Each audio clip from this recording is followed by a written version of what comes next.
Salve, salve, tudo bem com você? Eu espero que sim, comigo também, tá tudo bem, graças a Deus. Meu nome é Ricardo, meu apelido é Crack. Bem-vindo a mais um vídeo do Crack Funilaria. No vídeo de hoje aqui eu vou dar algumas dicas para alinhar a porta do Fusca. E também vou, de uma forma bem simples e rápida, explicar onde são os pontos que a gente pode colocar o esticador dentro de um quadro de porta. Eu peguei esse Fusca aqui para fazer um conserto nas duas laterais deles e alguns trincos que tem capu, paralama, algumas coisinhas. Um serviço rápido, não é um serviço demorado. E aí eu vou fazer a remoção da tinta das duas laterais, tirar o excesso de material, tirar os podrinhos, trincas, tudo tiver defeito aí eu vou refazer e depois dar um acabamento novo com massa plástica a fim de deixar bem plano, bem lisinho. E antes de eu começar a fazer esse tipo de serviço aí, eu sou obrigado, para não ter dor de cabeça, a trabalhar a parte de alinhamento da porta. Então eu comecei a notar que ela estava ruim para abrir e fechar e também estava remontando em cima da coluna dianteira. Então o que eu fiz?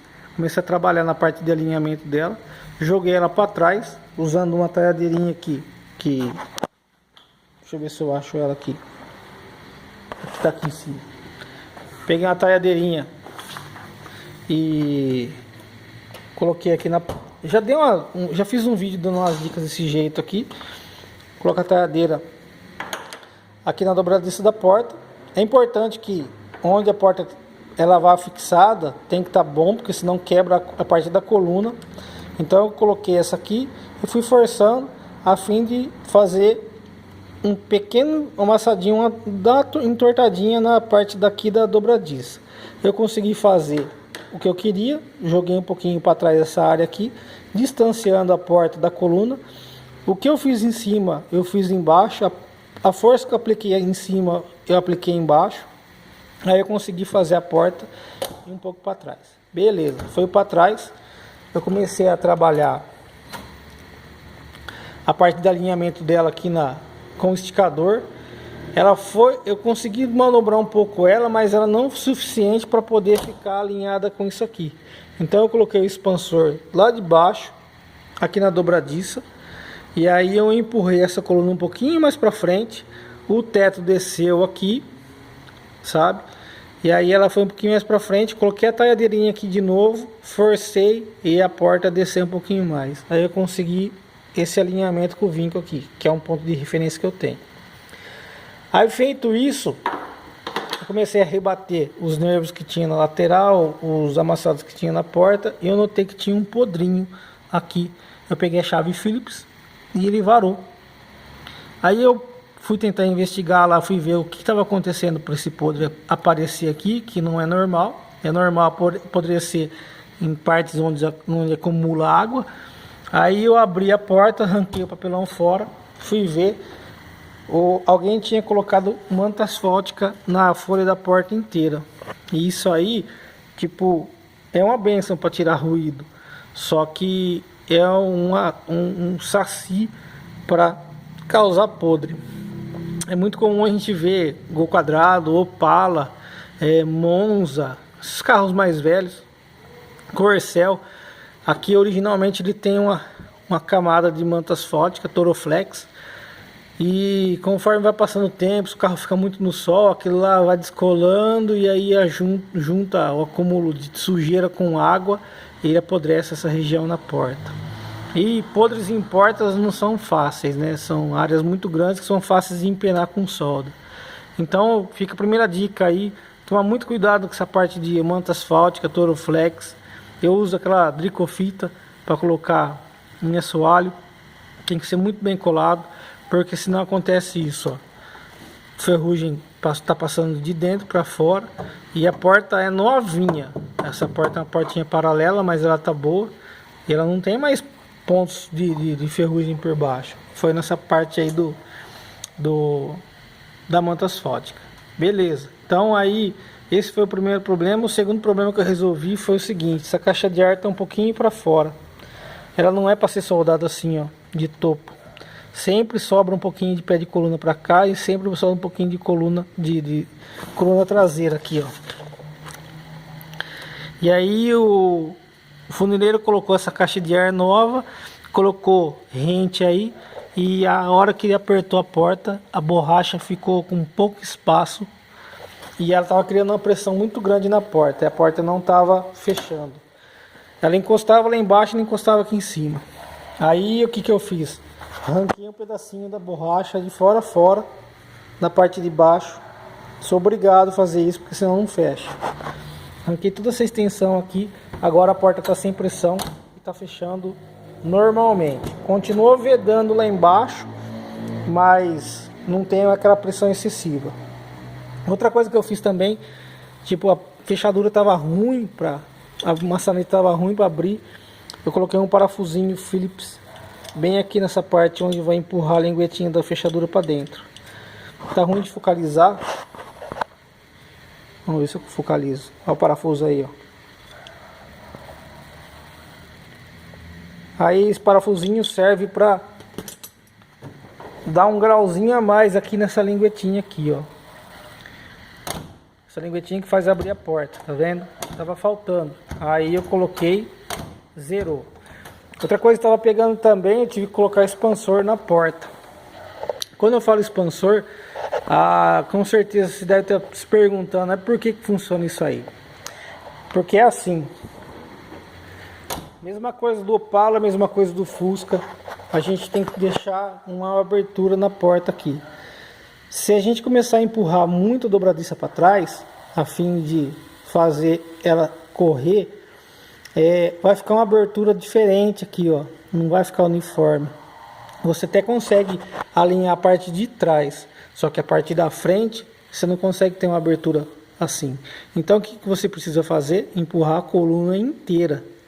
Empurrar a coluna inteira a fim de deixar a abertura mesma coisa. Se eu tivesse problema com essa abertura aqui e esse alinhamento, então toda vez que eu forço a porta ou para baixo ou para cima, aumenta esse vinco aqui. Então para não aumentar o vinco, não aumenta essa abertura. Então para ficar uma abertura uniforme, às vezes você é obrigado a colocar o expansor e empurrar. Eu fiz um desenho aqui, eu vou explicar como que é. Isso aqui é um expansor manual. Eu uso hidráulico, mas isso aqui é um manual.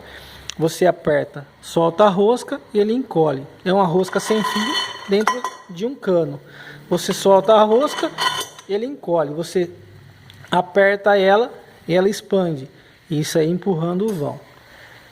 Quando a gente tem o hidráulico é muito mais fácil, mas quando na falta do hidráulico esse analógico aí serve bem, sabe?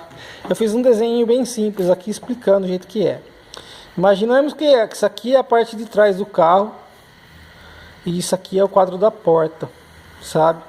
Aqui é a caixa de ar e aqui é a coluna lateral. É parecido com isso aqui, ó. Então, coluna traseira, coluna do teto em cima, caixa de ar e coluna da porta e coluna do para-brisa. Vamos supor que você está precisando de uma abertura numa porta, mas você não pode mais jogar a dobradiça para trás, porque está ficando um vão muito grande na abertura do paralama. Então o que você faz? Você põe o esticador empurrando. Se você colocar o esticador do ponto A, que seria a junção da coluna da lateral com uma caixa de ar, aqui no ponto C, você consegue empurrar a coluna para frente, sabe? Onde vai presa a porta e o paralama. Só que aí, consequentemente, a parte D, que é essa junção aqui, ela abaixa. Tá vendo? Ó? Facinho de ver. Empurrou do ponto A, ponto B, ela abaixa. Quando você empurra essa coluna para frente, a tendência da porta é subir. Se você empurrar tipo meio centímetro aqui, vai subir um caminhão aqui, ó. Quanto maior é a reta, a distância entre os dois pontos, no caso do começo da porta no final, quanto maior é a distância, um pouquinho que você mexer aqui, vai subir o dobro aqui, ó. Então quer colocar a porta para frente? Empurra a coluna para frente. Empurrou demais. Você quer voltar para trás? Você vai fazer assim. Empurrar da B na E. Até funcionaria. Mas você vai correr o risco causar um dano no teto. Então o que você faz? Você empurra do ponto A no ponto D. Você empurra essa parte aqui. Toda vez que você levanta esse ponto, que é a junção da coluna do para-brisa com a calha do teto, a tendência é essa coluna descer e para trás. Então você empurra, ela vem para trás. Tá vendo? Eu creio que eu posso colocar o esticador aqui no meio para empurrar a coluna. Se você colocar um toco, uma ponta, algo que tipo distribua a carga da pressão do esticador, sim, você até pode. Tem outros jeitos de fazer. Martelo de borracha você consegue dar uma manobrada boa. Se você colocar num ponto só pequeno de apoio, você vai amassar o teto. Tá vendo? Então tem que tomar cuidado. Ficar muito esperto como que mexe com esse negócio de esticador, porque geralmente depende do ponto que você colocar, sabe?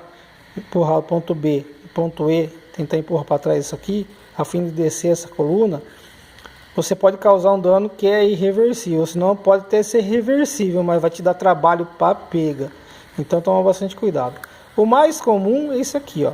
No caso do Opala, eu estava com um problema na abertura, a coluna estava um pouquinho para trás, aí eu precisava colocar ela para frente, sabe?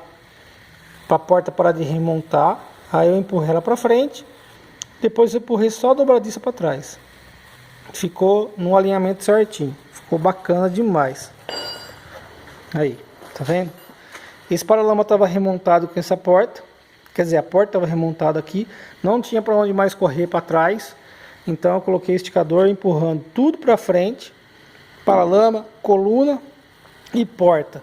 Tirei a porta fora e empurrei só a dobradiça para trás. Ela ficou no alinhamento certinho, tá vendo? Então é assim, tem que tomar bastante cuidado, tem que pensar bem, porque senão fica louco e o serviço não rende. Eu vou ficando por aqui, espero que essas dicas sejam válidas para você aí.